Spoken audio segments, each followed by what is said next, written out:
Caller line లో ఉన్నారండి. New York నుంచి మయూర్ గారు మాట్లాడండి. నమస్కారం అండి ప్రతిమా గారు. నమస్కారం గారు.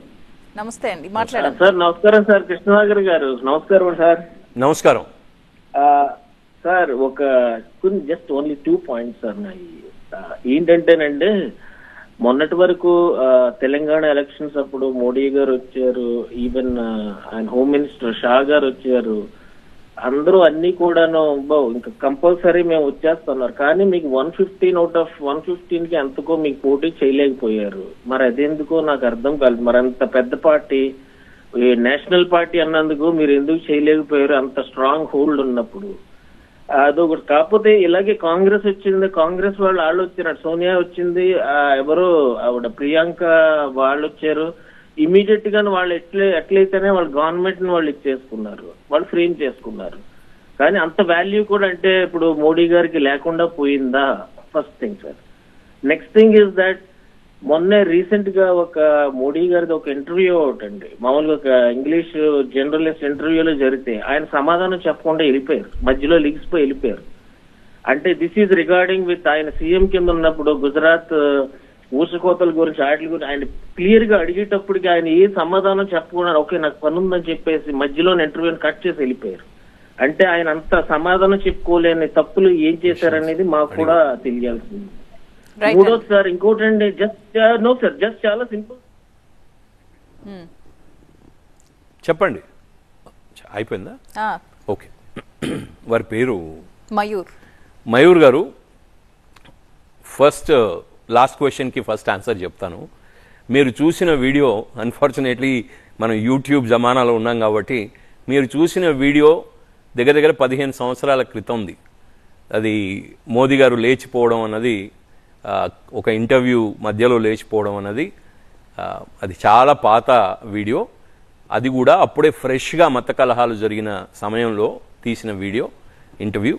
ఆ ఇంటర్వ్యూలో ఆయన క్వశ్చన్స్ అంటే కంప్లీట్గా పనికిరాని క్వశ్చన్స్ అడుగుతూ ఉంటే వారికి ఉన్న రైట్తో వారు లేచి వెళ్ళిపోవడం జరిగింది. దెర్ ఈజ్ నథింగ్ రాంగ్, క్వశ్చన్స్కి సమాధానం చెప్పాల్సిందే. కానీ ఆ క్వశ్చన్స్ చాలా మటుకు ఎజెండా బేస్డ్ ఉన్నాయనుకోండి, ఎవరికైనా, నాకైనా మీకైనా పిచ్చి క్వశ్చన్లు అడుగుతూ ఉంటే తప్పకుండా కూడా మన రైట్ని మనం ఎక్సర్సైజ్ చేసుకొని లేచి వెళ్ళిపోవచ్చు. There is no hard and fast rule that every question needs to be answered by anybody. కాబట్టి వెళ్ళిపోయారు. సో ఇప్పుడు మీరు తీసుకురావడం అది అంటే మీకు తెలిసి లేకపోవచ్చు. ఎందుకంటే ఆ గుజరాత్ ఇంటర్వ్యూ నేను చూశాను, అది 17 సంవత్సరాల క్రితం, 2001 2002లోనో జరిగిన ఇంటర్వ్యూ అది. తర్వాత మీరు కాంగ్రెస్ది మాది ఎలక్షన్ ఎవాల్యుయేషన్ చేశారు. ఇప్పుడు మొత్తం దేశంలో 19 స్టేట్స్లో భారతీయ జనతా పార్టీకి ఆ రాష్ట్రాల్లో మాకు గవర్నెన్స్ ఉంది, అధికారం ఉంది, మేము గవర్నమెంట్లో ఉన్నాం, మేము పాలిస్తూ ఉన్నాం. ఇంకొక 9-10 రాష్ట్రాల్లో లేవు. కానీ మీరు మంచిగానే విష్ చేస్తున్నారు మేము అన్ని రాష్ట్రాల్లో ఉండాలని. అట్లా ఉండలేం కదా, ఇది మన రాచరిక వ్యవస్థ కాదు దేశం. ఎప్పుడైనా కూడా అన్ని రాష్ట్రాల్లో భారతీయ జనతా పార్టీ ఉంటే అది రాచరికం అనిపిస్తుంది. It doesn't look like it is a democracy. మేము ప్రయత్నం చేస్తూ ఉన్నాం అన్ని రాష్ట్రాల్లో ఉండడానికి. ఎప్పుడైతే కొన్ని రాష్ట్రాల్లో ఇప్పుడు లెట్సే ఇప్పుడు 17 నుంచి 19కి వచ్చాం అనుకోండి, మళ్ళా నెక్స్ట్ ఎలక్షన్లో మధ్యలో వచ్చే ఎలక్షన్లో ఒక 2 పోయినాయి అనుకోండి, ఎప్పటికీ ఒక డెఫిసిట్ అనేది ఉంటుంది. ఉండడం కూడా మంచిది డెమోక్రసీకి. కాబట్టి మీరేం బాధపడకండి. నెక్స్ట్ ఎలక్షన్లో అసెంబ్లీలో తప్పకుండా కూడా భారతీయ జనతా పార్టీ తెలంగాణలో అధికారంలోకి వస్తుంది. అప్పుడు మళ్ళీ ఒకసారి ఇట్లా కూర్చుందాం, మీరు కాల్ చేసి కంగ్రాచులేట్ చేయొచ్చు. ఆంధ్రాలో కూడా వస్తుంది. సౌత్లో మాకు కొంచెం ఇబ్బంది ఉంది, దాన్ని యాక్సెప్ట్ చేయడంలో తప్పేం లేదు. సమ్హౌ ప్రజలు అర్థం చేసుకోవడంలో, మేము చెప్పటంలో, వాళ్ళనే మనం బ్లేమ్ చేయనవసరం లేదు, మేము చెప్పటంలో, మేము మా రికార్డ్ని చూపెట్టడంలో, పర్ఫార్మెన్స్ రికార్డ్ని, మా ఎజెండాని క్లియర్గా, మా ఐడియాలజీని క్లియర్గా ఎక్స్ప్లెయిన్ చేయడంలో విఫలమవుతున్నాం. కాబట్టే ఈ 5 రాష్ట్రాల్లో మాకు ఇబ్బందులు ఉన్నాయి. కానీ మేము వీఆర్ ఎ లెర్నింగ్ ఆర్గనైజేషన్. మేము ఇంత ఓపెన్గా చెప్తున్నాం అంటే మాకు ఇక్కడ కెపాసిటీ తక్కువ ఉన్నది, ఇక్కడ కేపబిలిటీస్ తక్కువ ఉన్నాయి, వాటిని పెంచుకొని ముందుకు పోవాల్సిన అవసరం ఉన్న దానిలో మీరు you can probably respect us for being honest. And then పెరుగుతాం, ఇక్కడ కూడా పెరుగుతాం. ఇప్పుడు మొత్తం నార్త్ ఈస్ట్లోనే మాకు ఏం లేకుండే కదా. సో నార్త్ ఈస్ట్ మొత్తం కూడా ఇప్పుడు మా అధికారంలో ఉంది.